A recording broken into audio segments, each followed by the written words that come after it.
Hello again, my beautiful people. Welcome back to my channel. If you are new here, my name is That's Otaku, and over here we like to believe that animated characters are better than actual human beings. So we talk all things anime, cartoons, movies, reviews, things of that nature, anything having to do with the otaku culture. You're getting the whole picture of this little family we have over here. So if you like what you see, if you like seeing my beautiful face, please be sure to click the subscribe button and click the bell notification button to get more of me, and be ready to talk about more things anime and cartoon and nerd related. So we're just gonna get straight into this video, and this video we are going to talk about racism. So yay, I know it's gonna be really fun to talk about racism on a channel that's supposed to be lighthearted and fun, but this is an important thing to talk about because it has actually to do with cartoons, surprisingly. At the filming of this video, the Black Lives Matter movement, discussions about police brutality and what it means to be a Black person in America have been resurfacing.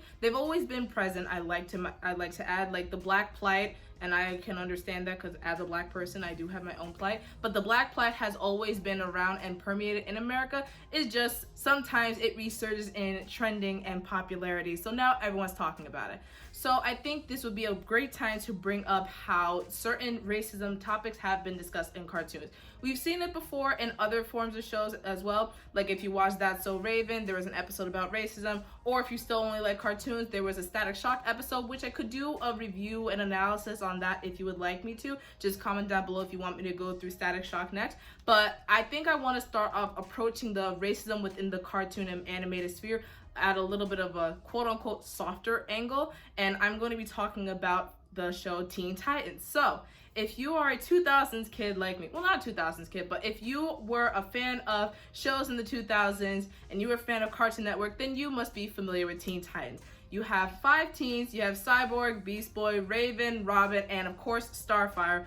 5 teens that all have superpowers and they go around saving the world. The show was popping, ended on a cliffhanger, and I'm upset about that still. Like, I still need more episodes to clear up that whole tarot thing, but they approached a lot of different topics. You had some episodes that were very serious and had to do with mental breakdowns, like with Robin having to see Slade everywhere he went. You saw him have his own mental breakdown, but they also tackled lighthearted topics and had some more slice of life episodes strewn about within the whole series.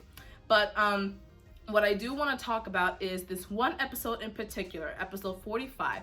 The episode is titled Troq, so Troq. If you want to go watch it, that's the episode name.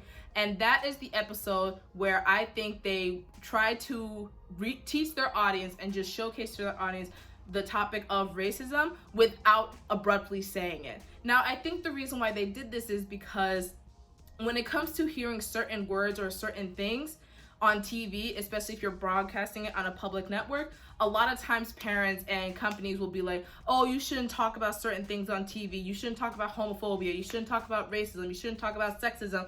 So these people that create these shows, they are going to have to find a way to teach about these topics because these are ever present in our daily lives, and kids should be treated with the respect to know about those topics at a younger age.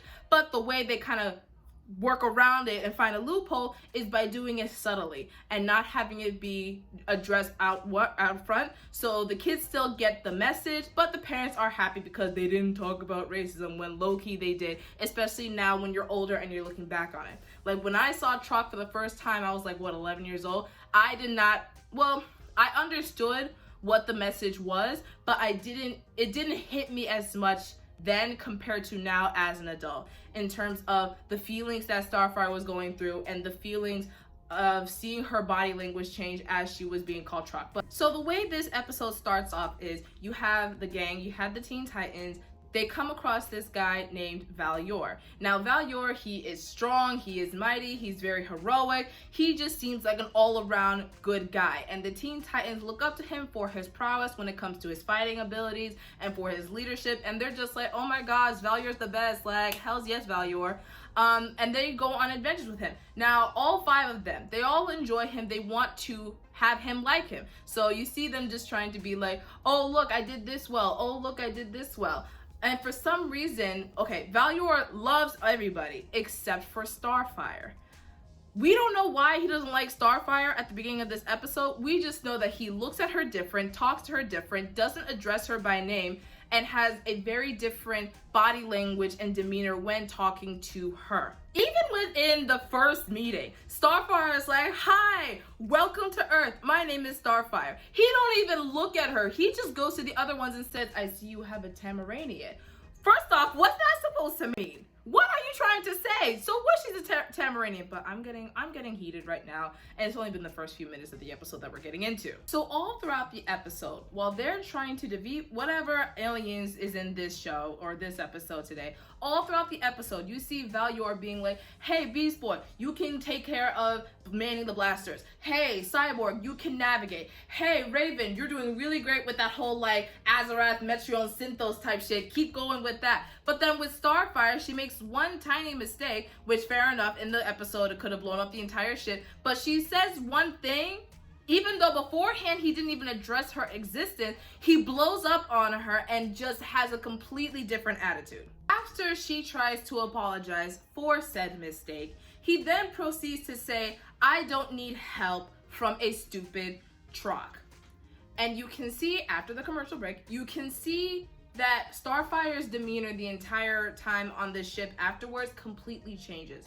She's made herself smaller. She's made herself less likely to speak up during like the team huddles. She's made herself seem out of the way just to not set him off again. She's overexerted herself to make sure that she stays as palatable to not annoy him as possible.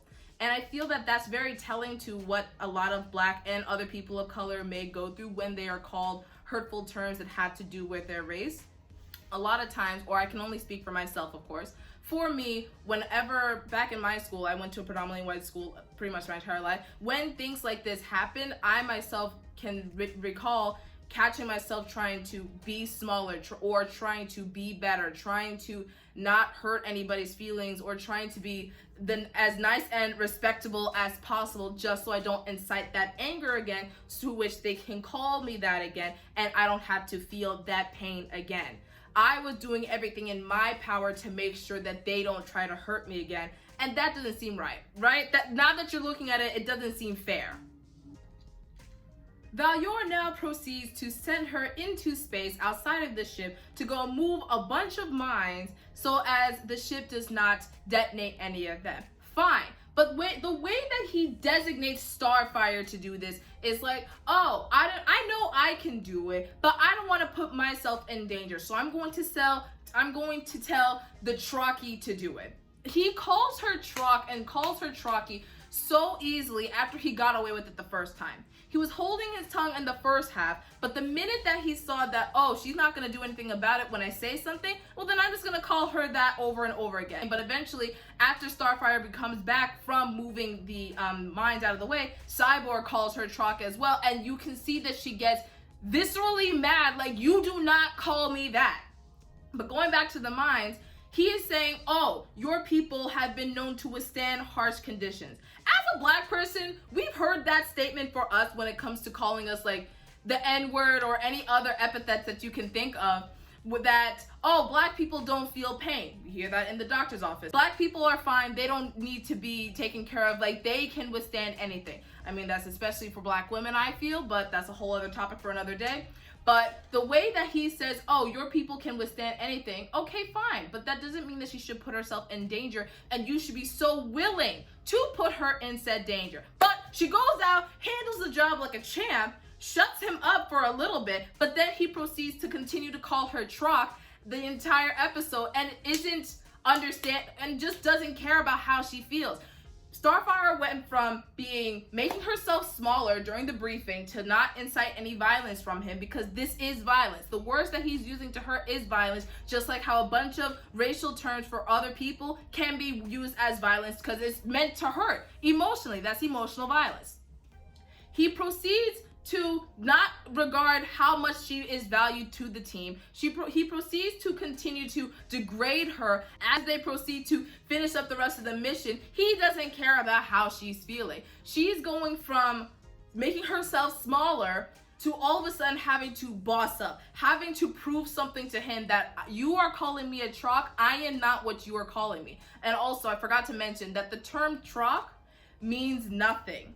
So it's a term that he is using to degrade her value as a being. I was going to say human, but she's an alien. Her value as a living being to nothingness, saying that she is worthless, saying that she's not worth anything. And that's what a lot of these words that a lot of racists and other people like to use when they are addressing certain people. They know that these terms hurt. val-yohr knew that he was hurting her feeling. val-yohr said that because he just wanted to be hurtful. He knew that that word that he was using against her was going to be him having power over her, having power over her feelings and how she responds to situations. But then as you see through the episode, she's not letting his word get to him, and she's leveling up through her fighting, through her ability to complete the job, and he's getting frustrated. If you watch the episode, you see him getting frustrated, like, what, this Troq is able to keep up with me? What, she's able to handle everything that I throw at her? Yes, she is. Yes, she is able to handle everything that she throws at you, in spite of what you are calling her. And that's the problem with a lot of racists. They think that when they say these words to us, that we are just going to stay down and stay unhappy and just let them get to us. Most of the time, no, we level up in some way. Now, if we get to the part where Cyborg decides to call her a Troq because he didn't know what it meant, she gets mad, as we already addressed before, but then he also says something like, okay, so you're saying that it means nothing. You're saying that he's demeaning you, and you know that you can't punch him out in the lights and you can't react because it's just going to prove what he already thinks about you. That line hit me so hard because there's so many times where people will either say hurtful words or do hurtful actions to you because of your race, because it's something that you cannot change, and you want to fight, like you want to square up, but then you know that's going to just prove what they already think about you, and then you lose. You have to take the higher ground. Although sometimes I want to take the lower ground and just punch someone's lights out, but I'm not that kind of person. I'm not that kind of violent. You want to take the high road. You have to take the high road in order to be more respectable. Then she asks, well, yes, that's exactly what I mean. So you know what it means to be judged for exactly how you look. Now, looking back, I was hoping that Cyborg would say, yes, because I'm a black man and that's how I feel a lot of the time. But he said it's because I'm half robot, which is fine. Again, I know that the show was trying to show the racism in real life, but through very, very subtle context, just as to not piss off a bunch of angry parents. I get it, I'll just take it. Loki wanted to say he was black, but that's fine. We proceed on to Cyborg and Starfire informing Robin and the rest of the team of what val-yohr has been calling her. And I love the solidarity of this team because you just see their whole energy shift. Granted, Robin loves Starfire more than anything, but you see that when you have a good group of friends that care about you and they see that you are hurting because of what someone says, even if they don't understand why it hurts you because they didn't understand what Troq was at first, they will still go to bat for you. They will still say, oh, word, he said that? Alright, we not going to fuck with him no more. We are not going to allow someone else to hurt you because you are our family. You are our friend. We love you. That's the type of solidarity that you need. You need that kind of solidarity. As we are building up to the final scenes of this episode, you see that it's val-yohr and Starfire going in. They're having some giant nuclear reactor type shit on his back, trying to blow up a planet. Long story short, I think that's what they were doing. I think they were blowing up a planet. Val-yohr is still upset that Starfire is coming up and being like, if you're going in danger, I'm going too. He don't want nothing to do with her. He don't want her to mess things up, but she's like, I'm going out there with my friends. I'm going to show you that I can be useful. I'm going to show you that I am not nothing. He gets visibly irritated the more that she does better in this mission. And that's what I really love about Starfire. She don't play. She's plays sweet, and she is sweet, but she knew her worth. She knew her worth, and she knew that she could be of value, and she was going to show everybody, mainly val-yohr, she was going to show val-yohr that she can handle herself like a boss. And he was upset with that, which is just really funny because that's the best revenge you can have with these types of people. Being the best version of yourself is how you win. At the end of the final battle scene, you see that Starfire is carrying val-yohr out of wherever they were because everything was about to blow up and he was gonna die in there. he ended up being out of commission. Like, he couldn't level up to the rest of the mission, and she had to carry his sorry behind out of that building, or else he was going to die. She still cared about him as a human, or as a fellow alien. No matter how much he disregarded her existence and her value as a being, she was like, no, I'm not going to be the person that leaves you behind. No, I'm not going to disregard you and your own sense of humanity. I am still going to see you as a being with value. And that's some powerful shit right there. His way of saying thank you is that, well, you're not that bad for a Tamaranian. That's like saying you're not that bad for an N-word, as a black person. That's not a compliment. That's really not a compliment. And then he proceeds to say, you must be one of the good ones.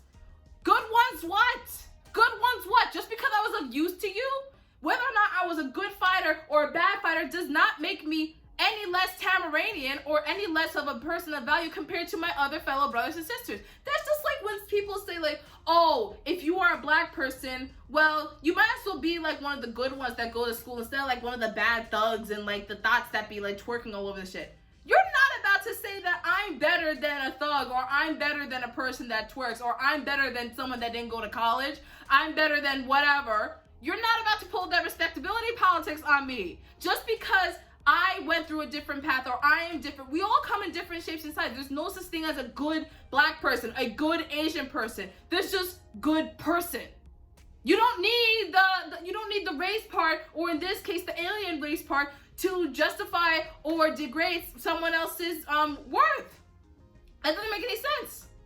And she says, like, I am not any better or any worse than any other Tamaranian. I am just Starfire. I don't think she said that's like that specifically, but I'm just paraphrasing. She's right. You're not about to use me as a way to say I'm one of the good ones just because you have problems with the entire race. That's a you problem that you need to figure out for yourself. And then val-yohr tries to backtrack saying, look, I'm just trying to give you a compliment. And then everyone else in the gang is like, then why does it still sound like an insult? Because it's a backhanded compliment. It's not a compliment to say, oh, you're one of the good black people. Oh, you're one of the good Asian people. Oh, you're a bad Hispanic person. That's not, what? You're not about to do that to me. You are not about to do that to me. And he's starting to backtrack. He's starting to feel like, well, I'm not wrong. You all humans must be the problem. All you earthlings are definitely the problem. It's definitely not me. And it just goes to show you that at the end of the episode, no matter how much val-yohr was showed that he tried to bring Starfire down, he tried to say that she was nothing. She lived up and surpassed his expectations of her, saved his life, and in the end, he still doesn't have anything of true value or true kindness to say to Sapphire. All he can manage is backhanded compliments. Thinks he's doing fine, and that absolves him from everything else that he's done in that episode. And you just look at him, you're just like, there's just some people not worth saving. There are some assholes that are just not worth saving and not worth your time. And that's the same thing with a lot of races and a lot of people that are prejudiced in whatever way, shape, or form they are, where you can show them that they are wrong, that their perceptions of you and your worth as a human being are wrong, and they can still say and think whatever they want, no matter how much you try to change yourself to be more respectable for them to palate. And that's just the sad thing of life. You can't be everyone's favorite. You can't prove to all races that you're not that bad of a whatever you are. And some people are just lost causes, and you just have to go on with your life being the best version of yourself that you can. So that's pretty much what I had to say about this episode. Comment down below if you have the same thoughts as me. Comment down below if you also like my shirt. I really like this shirt, and I really want someone to compliment me on this shirt. But, because this is my favorite anime of all time, Fullmetal Alchemist forever. But if you have any thoughts or any questions you want to ask, please comment down below. If you have any topics you want me to go over on this channel, comment down below, give it a like, share it with your friends, because why not? We are a giving family here. And I shall see you all next time. Bye.